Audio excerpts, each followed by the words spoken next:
Oman breaking ന്യൂസിലേക്ക് സ്വാഗതം. ഒമാനിലെ വിവിധ വാർത്തകൾക്കായി ഈ ചാനൽ സബ്സ്ക്രൈബ് ചെയ്യൂ. ബലിപെരുന്നാൾ പ്രമാണിച്ച് ഒമാനിലെ സ്വകാര്യ മേഖലയിലെ എല്ലാ സ്ഥാപനങ്ങളും ജീവനക്കാരുടെ മെയ് മാസത്തിലെ ശമ്പളം മുൻകൂറായി നൽകണമെന്ന് തൊഴിൽ മന്ത്രാലയം ഉത്തരവ്.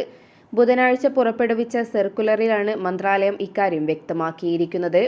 റോയൽ ഡിഗ്രി നമ്പർ 53/2023 പ്രകാരം പുറപ്പെടുവിച്ച തൊഴിൽ നിയമത്തിലെ വ്യവസ്ഥകൾക്ക് വിധേയമായുള്ള എല്ലാ കമ്പനികളും തങ്ങളുടെ ജീവനക്കാരുടെ മെയ് മാസത്തിലെ ശമ്പളം 2026 മെയ് 25 തിങ്കളാഴ്ചയ്ക്ക് മുൻപായി തന്നെ വിതരണം ചെയ്യണം.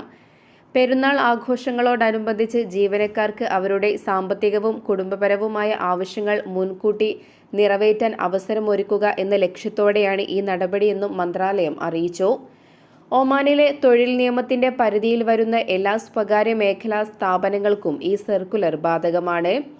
നിശ്ചിത സമയപരിധിക്കുള്ളിൽ ശമ്പള കൈമാറ്റം പൂർത്തിയാക്കണമെന്നും ഈ നിർദ്ദേശം കൃത്യമായി പാലിക്കണമെന്നും തൊഴിൽ മന്ത്രാലയം തൊഴിലുടമകളോടും ആവശ്യപ്പെട്ടു. ശമ്പളം നേരത്തെ ലഭിക്കുന്നത് വിപണിക്കും ഗുണകരമാകും. വരും ദിവസങ്ങളിൽ ഇതിന്റെ ഉണർവ് പ്രകടമാകുമെന്നാണ് പ്രതീക്ഷിക്കുന്നത്. ഒമാനി റിയാലുമായുള്ള ഇന്ത്യൻ രൂപയുടെ വിനിമയ നിരക്ക് ചരിത്രത്തിലാദ്യമായി 250 രൂപ കടന്നു. അന്താരാഷ്ട്ര വിപണിയിൽ ഡോളറിനെതിരെ ഇന്ത്യൻ രൂപയുടെ മൂല്യം റെക്കോർഡ് തകർച്ച നേരിട്ടതോടെയാണ് ഒമാനി റിയാലിന് എക്കാലത്തെയും ഉയർന്ന നിരക്ക് പ്രവാസികൾക്ക് ലഭിച്ചു തുടങ്ങിയത്. ഇന്നലെ രാജ്യത്തെ പ്രമുഖ എക്സ്ചേഞ്ചുകളിലെല്ലാം ഒരു ഒമാനി റിയാലിന് 250.2 രൂപയ്ക്ക് മുകളിലാണ് വിനിമയ നിരക്ക് രേഖപ്പെടുത്തിയത്. വരും ദിവസങ്ങളിലും നിരക്ക് ഇതേപടി തുടരുകയോ അല്ലെങ്കിൽ വീണ്ടും ഉയരുകയോ ചെയ്യാനുള്ള സാധ്യത കൂടുതലുണ്ടെന്നാണ് സാമ്പത്തിക വിദഗ്ധർ വിലയിരുത്തുന്നത്. വിനിമയ നിരക്കിലുണ്ടായ ഈ വൻ വർധനവ് ഒമാനിലെ ഇന്ത്യൻ പ്രവാസികൾക്ക് വലിയ രീതിയിൽ നാട്ടിലേക്ക് പണമയക്കാൻ അനുകൂലമായ സാഹചര്യമാണ് ഒരുക്കിയിരിക്കുന്നത്. ഒമാനിൽ ശമ്പളം ലഭിക്കുന്ന ഈ സമയത്ത് നിരക്ക് ഉയർന്നത് പ്രവാസികൾക്ക് ഇരട്ടി മധുരമാണ്. വലിയ തുകകൾ നാട്ടിലേക്ക് അയക്കുന്നവർക്ക് പുതിയ നിരക്ക് വഴി വലിയ ലാഭമാണ് ലഭിക്കുന്നത്.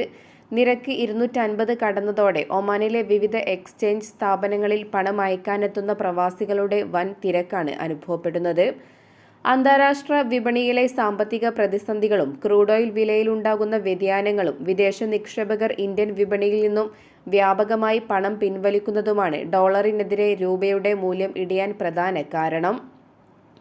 ഒമാനി റിയാലിന്റെ മൂല്യം US ഡോളറുമായി സ്ഥിരപ്പെടുത്തിയിട്ടുള്ളതിനാൽ ഡോളർ ശക്തിപ്പെടുമ്പോഴെല്ലാം ഒമാനി റിയാലിന് പകരമായി ലഭിക്കുന്ന ഇന്ത്യൻ രൂപയുടെ മൂല്യവും വർദ്ധിക്കും. പ്രവാസികൾ ഈ സുവർണാവസരം പരമാവധി പ്രയോജനപ്പെടുത്തണമെന്നും എന്നാൽ സുരക്ഷിതമല്ലാത്ത വഴികൾ ഒഴിവാക്കി അംഗീകൃത എക്സ്ചേഞ്ചുകൾ വഴി മാത്രം പണം നാട്ടിലേക്ക് അയക്കാൻ ശ്രദ്ധിക്കണമെന്നും അധികൃതർ ഓർമ്മിപ്പിച്ചു. പ്രാദേശിക ബിസിനസ്സുകൾ കൃത്യമായ തൂക്കങ്ങൾ നിയമങ്ങൾ കർശനമായി പാലിക്കുന്നുണ്ടെന്ന് ഉറപ്പാക്കുന്നതിനും വാണിജ്യ ത്രാസുകൾ പരിശോധിക്കുന്നതിനുമായി വാണിജ്യ വ്യവസായ നിക്ഷേപ പ്രോത്സാഹന മന്ത്രാലയം മുസന്തമിൽ പരിശോധനാ ക്യാമ്പയിൻ ആരംഭിച്ചു. നിയമലംഘകർക്കെതിരെ അധികൃതർ കർശന നടപടികളും സ്വീകരിക്കുന്നുണ്ട്.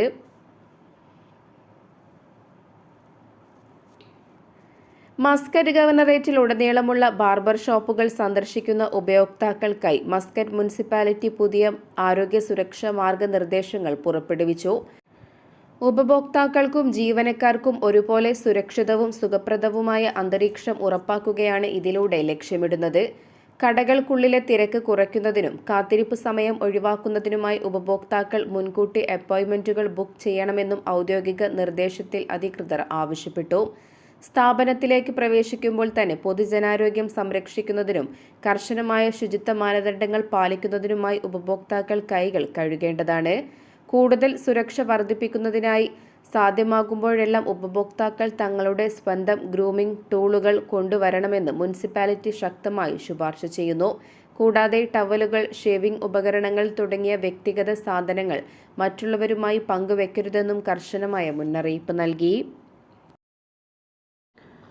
മസ്കറ്റിൽ നിന്നും കേരളത്തിലേക്കുള്ള മുഴുവൻ സർവീസുകളും പുനരാരംഭിച്ചിട്ടും സലാലയെ ഉൾപ്പെടുത്തിയില്ല. പുതുതായി പുറത്തിറക്കിയ ജൂൺ മാസത്തെ ഷെഡ്യൂളിലും സലാലയിൽ നിന്നും കേരളത്തിലേക്കുള്ള ഒരു സർവീസും ഉൾപ്പെട്ടിട്ടില്ല. കാസർഗോഡ് സ്വദേശികളടക്കം ആശ്രയിക്കുന്ന മാംഗ്ലൂരുവിലേക്കുള്ള സർവീസും പ്രഖ്യാപിച്ചിട്ടില്ല. അതേസമയം മസ്കറ്റിൽ നിന്നും കോഴിക്കോട്, കൊച്ചി, കണ്ണൂർ, തിരുവനന്തപുരം സർവീസുകൾ എയർ ഇന്ത്യ എക്സ്പ്രസ് നടത്തുന്നു. കഴിഞ്ഞ ഏപ്രിൽ 1 മുതലുള്ള ഷെഡ്യൂളിൽ കണ്ണൂർ സർവീസ് ഉൾപ്പെടുത്തിയിട്ടുണ്ട്. മാർച്ചിൽ ഒമാനിൽ നിന്നും കേരളത്തിലേക്കുള്ള മുഴുവൻ സർവീസുകളും എയർ ഇന്ത്യ എക്സ്പ്രസ് റദ്ദാക്കിയ നിലയിലായിരുന്നു. പിന്നീട് ഏപ്രിൽ 1 മുതലുള്ള ഷെഡ്യൂളിൽ കണ്ണൂർ സർവീസ് ഉൾപ്പെടുത്തി. ഇതിന് പിന്നാലെ ഏപ്രിൽ 5 മുതൽ 30 വരെയുള്ള ഷെഡ്യൂളിൽ തിരുവനന്തപുരം സർവീസും ഉൾപ്പെടുത്തിയിരുന്നു. മെയ് 5 മുതലുള്ള ഷെഡ്യൂളിൽ കോഴിക്കോടും കൊച്ചിയും ഉൾപ്പെടുത്തിയതോടെ മസ്കറ്റിൽ നിന്നും കേരളത്തിലേക്കുള്ള എയർ ഇന്ത്യ എക്സ്പ്രസിന്റെ മുഴുവൻ സർവീസും പുനരാരംഭിച്ചു. എല്ലാ ബുധൻ, വെള്ളി, ഞായർ ദിവസങ്ങളിലുമാണ് കോഴിക്കോട്ടേക്കുള്ള സർവീസ്. മസ്കറ്റിൽ നിന്നും ഉച്ചയ്ക്ക് 2 മണിക്ക് പുറപ്പെടുന്ന എയർ ഇന്ത്യ വിമാനം രാത്രി 7:10 കോഴിക്കോട്ടേക്കെത്തും. ചൊവ്വ, വ്യാഴം, ശനി ദിവസങ്ങളിൽ രാവിലെ 8:25 പുറപ്പെടുന്ന വിമാനം കൊച്ചി സർവീസ് ഉച്ചയ്ക്ക് 1:45 കൊച്ചിയിലെത്തും. കണ്ണൂരിലേക്ക് തിങ്കൾ, ബുധൻ, വെള്ളി, ഞായർ ദിവസങ്ങളിലാണ് സർവീസ്. രാത്രി 10 മണിക്ക് പുറപ്പെടുന്ന വിമാനം പുലർച്ചെ 1:20 കണ്ണൂരിലെത്തും. ഇതേ ദിവസങ്ങളിൽ രാത്രി 11:25 മസ്കറ്റിൽ നിന്നും പുറപ്പെടുന്ന തിരുവനന്തപുരം സർവീസ് പുലർച്ചെ 4:55 തിരുവനന്തപുരത്തെത്തും. മുംബൈ, ഡൽഹി എന്നിവിടങ്ങളിലേക്ക് ദിവസേന സർവീസുകളുമുണ്ട്. ജൂണിലെ ഷെഡ്യൂളിൽ സലാലയെ ഒഴിവാക്കിയ പോലെ തന്നെ മസ്കറ്റിൽ നിന്നും മാംഗ്ലൂരുവിലേക്കുള്ള സർവീസും പുനരാരംഭിച്ചിട്ടില്ല. സലാലയിൽ നിന്നും കോഴിക്കോട്ടേക്ക് ആഴ്ചയിൽ 2ഉം കൊച്ചിയിലേക്ക് 1 സർവീസുമാണ് എയർ ഇന്ത്യ എക്സ്പ്രസ് നടത്തിയിരുന്നത്. ഒമാനിലെ സ്കൂൾ വേനലവധിക്കാലത്തിന് 10 ദിവസം മാത്രം ബാക്കി നിൽക്കെ സലാലയിൽ നിന്നുള്ള എയർ ഇന്ത്യ എക്സ്പ്രസ് സർവീസ് അകാരണമായി റദ്ദാക്കുന്നത് നിരവധി പ്രവാസികളെയാണ് വെട്ടിലാക്കുന്നത്. സലാലയിൽ നിന്നും കൊച്ചി, കോഴിക്കോട് എന്നിവിടങ്ങളിലേക്ക് മാർച്ച് 1 മുതൽ എക്സ്പ്രസ് സർവീസുകൾ ആരംഭിക്കാനിരുന്നതാണ്. മാസങ്ങളായി നിർത്തിവച്ചിരുന്ന സർവീസുകളാണിത്. എന്നാൽ സലാലയിൽ നിന്നും മാർച്ച് 28 വരെയുള്ള കൊച്ചി, കോഴിക്കോട് സർവീസുകൾ ഒരു കാരണവുമില്ലാതെ ഘട്ടം ഘട്ടമായി റദ്ദാക്കുകയായിരുന്നു. മാർച്ച് 29 മുതൽ സലാലയിലേക്കുള്ള എയർ ഇന്ത്യ എക്സ്പ്രസ് സർവീസുകൾ പുനരാരംഭിക്കുമെന്ന പ്രതീക്ഷയിലായിരുന്നു പ്രവാസികൾ. നാട്ടിൽ സ്കൂൾ, +2 പരീക്ഷ കഴിഞ്ഞ് അവധിക്കാലം ഒമാനിൽ ബന്ധുക്കളോടൊപ്പം ചെലവഴിക്കാനായി നിരവധി കുടുംബങ്ങളാണ് നേരത്തെ തന്നെ ടിക്കറ്റ് എടുത്തിരുന്നത്. എന്നാൽ സർവീസുകൾ റദ്ദാക്കിയ സന്ദേശമാണ് യാത്രക്കാർക്ക് ലഭിച്ചത്. സലാലയിൽ നിന്നുള്ള മറ്റ് വിമാന സർവീസുകൾ തടസ്സമില്ലാതെ നടത്തിവരുന്നുമുണ്ട്. സലാലയിൽ നിന്നും കേരളത്തിലേക്കുള്ള സർവീസുകൾ ഉടൻ പുനരാരംഭിക്കണമെന്നാണ് പ്രവാസികളുടെ ആവശ്യം. ഒമാനിലെ വിവിധ ഗവർണറേറ്റുകളിൽ ബുധനാഴ്ച ശക്തമായ പൊടിക്കാറ്റിന് സാധ്യതയുണ്ടെന്ന് ഒമാൻ കാലാവസ്ഥാ നിരീക്ഷണ കേന്ദ്രത്തിന്റെ മുന്നറിയിപ്പ്. പൊടിക്കാറ്റ് മൂലം അന്തരീക്ഷത്തിലെ കാഴ്ചപരിധി ഗണ്യമായി കുറയാൻ സാധ്യതയുള്ളതിനാൽ പൊതുജനങ്ങളും വാഹന ഡ്രൈവർമാരും അതീവ ജാഗ്രത പാലിക്കണം. മസ്കറ്റ്, ബുറൈമി, ദാഹിറ, ദാഖ്ലിയ, വടക്കൻ ബാത്തിന, തെക്കൻ ബാത്തിന, അൽവുസ്ത എന്നീ ഗവർണറേറ്റുകളിലെ മരുഭൂമി പ്രദേശങ്ങളിലും തുറസായ സ്ഥലങ്ങളിലും ശക്തമായ കാറ്റിൽ പൊടി ഉയരാൻ സാധ്യതയുണ്ട്. കൂടാതെ ഒമാൻ കടലിന്റെ തീരദേശ മേഖലകളിലും പൊടിപടലങ്ങൾ നിറഞ്ഞ അന്തരീക്ഷമായിരിക്കും. തെക്കൻ ഷെർക്കിയ, വടക്കൻ ഷെർക്കിയ, അൽവുസ്ത, ദോഫർ എന്നീ ഗവർണറേറ്റുകളുടെ ചില ഭാഗങ്ങളിൽ പുലർച്ചെ താഴ്ന്ന മേഘവിതാനം രൂപപ്പെടാനോ കടുത്ത മൂടൽമഞ്ഞുണ്ടാകാനോ സാധ്യതയുണ്ട്. മൂടൽമഞ്ഞും പൊടിക്കാറ്റും കാരണം റോഡുകളിലെ കാഴ്ചപരിധി വളരെ കുറയുമെന്നതിനാൽ വാഹനങ്ങൾ ഓടിക്കുന്നവർ വേഗത കുറയ്ക്കാനും കൃത്യമായ അകലം പാലിക്കാനും അധികൃതർ നിർദ്ദേശിച്ചു. ദോഫർ ഗവർണറേറ്റിൽ ഭാഗികമായി മേഘാവൃതമായ കാലാവസ്ഥയായിരിക്കും. എന്നാൽ രാജ്യത്തെ മറ്റ് ഭൂരിഭാഗം ഗവർണറേറ്റുകളിലും ആകാശം പൊതുവെ തെളിഞ്ഞതായിരിക്കും. ശ്വാസകോശ സംബന്ധമായ അസുഖങ്ങളോ അലർജിയോ ഉള്ളവർ പൊടിക്കാറ്റുള്ള സമയങ്ങളിൽ പുറത്തിറങ്ങുമ്പോൾ കൃത്യമായ മുൻകരുതലുകൾ എടുക്കണമെന്നും ഔദ്യോഗിക കാലാവസ്ഥാ അറിയിപ്പുകൾ നിരന്തരം ശ്രദ്ധിക്കണമെന്നും അധികൃതർ ഓർമ്മിപ്പിച്ചു.